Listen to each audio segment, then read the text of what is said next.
آج رمضان کا آخری جمعہ ہے۔ اس سے پہلے رحمتوں والا مہینہ رخصت ہو، آئے ہم مل کر مولانا طارق جمیل کی اس دعا میں شامل ہوئیں اور کمنٹس میں آمین لکھیں اور دوستوں کو بھی شیئر کریں تاکہ اور بھی اس دعا میں شامل ہو سکے۔ یا اللہ، ہم تیری جہنم کو نہیں برداشت کر سکتے، ہم تیرے غضب کو نہیں برداشت کر سکتے۔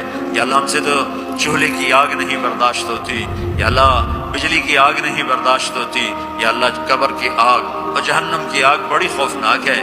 یا اللہ ہم سب کی اور اس سارے اہل ایمان کی حفاظت فرماؤ۔ اے میرے مالک، ہم گناہگار ہیں اور تو رحیم و کریم ہے، ہم گناہگار ہیں اور تو رحیم و کریم ہے۔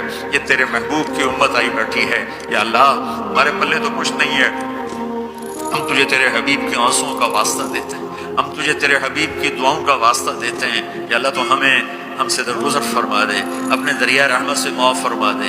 یا اللہ ہماری پکڑ نہ فرما، یا اللہ ہماری پکڑ نہ فرما۔ یا اللہ قبر کو روشن فرما، تنگ نہ فرما۔ یا اللہ میدان معاشر میں جب تیری جہنم آئے گی، تیری جنت آئے گی، تو آئے گا، تیرا عرش آئے گا، تیری طرف سے اعلان ہونے والا ہے، وَامْتَازُوا الْيَوْمَ أَيُّهَا الْمُجْرِمُونَ، آج مجرم الگ ہو جاؤ۔ یا اللہ ہمیں مجرموں میں کھڑا ہونے سے بچا، ہمیں مجرموں میں کھڑا ہونے سے بچا، ہمیں مردود ہونے سے بچا۔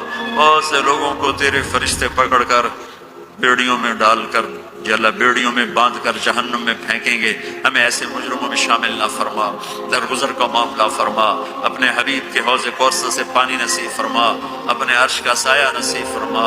یہ جتنے مرد عورت تشریف لائے ہیں، بڑے چھوٹے بوڑھے جوان مختلف جگہوں سے، یا اللہ ان کے اٹھے ہوئے ہاتھ ہیں، یا اللہ دنیا اور آخرت کی ہر خیر ان کی جھولی میں ڈال دے، ہر شر ان سے دور فرما دے، آپس کی لڑائیوں کو محبت سے بدل دے، آپس کی نفرتوں کو محبت سے بدل دے۔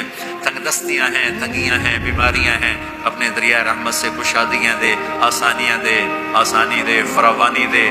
دنیا کی بھی خیر نصیب فرما اور آخرت کی بھی خیر نصیب فرما۔ اس جہان میں ہم سے راضی ہو جا اور اگلے جہان میں ہم سے راضی ہو جا۔ یا اللہ ہم تیرے عذاب کو نہیں سہ سکتے، ہم دکھ درد کی موتیں نہیں سہ سکتے۔ یا اللہ تو سکھ والی زندگی دے، عافیت والی زندگی دے، عافیت والی موت دے۔ جو ایمان پہ چلے گئے ان کے درجے بلند فرما۔ جب ہمارے جانے کا وقت آئے تو ہمیں بھی ایمان کے ساتھ دنیا سے اٹھا۔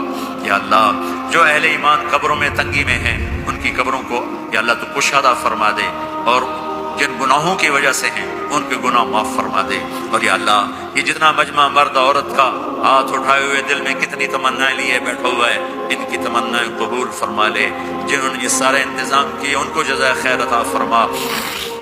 جو آنے والے حضرات ہیں، یہ ہماری نوجوان نسل ہے، ان کی جوانی کو پاکیزہ بنا دے، ان کی جوانی کو پاکیزہ بنا دے۔